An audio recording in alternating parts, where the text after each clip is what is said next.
আফগানিস্তানের বিপক্ষে মাঠে নামার আগেই ফলাফল ফাঁস করলো জ্যোতিষী বিড়াল।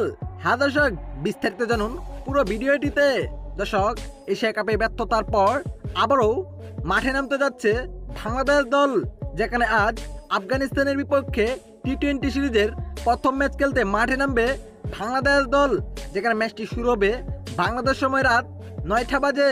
তাই তো এই ম্যাচটি নিয়ে ভবিষ্যৎবাণী করেছেন জ্যোতিষী বিড়াল, যেখানে তার কাছে বাংলাদেশ ও আফগানিস্তানের পতাকা দেওয়া হয়, যেখানে বাংলাদেশের পতাকাটি তুলে নিয়েছেন জ্যোতিষী বিড়াল।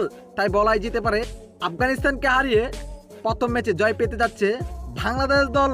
দর্শক, কি মনে হয় আপনার কাছে? বাংলাদেশ কি পারবে আফগানিস্তানকে হারিয়ে সিরিজের প্রথম ম্যাচে জয় তুলে নিতে? জানাবেন আপনার মতামত এই ভিডিওর কমেন্ট বক্সে। এতক্ষণ আমাদের সাথে থাকার জন্য সকলকে ধন্যবাদ।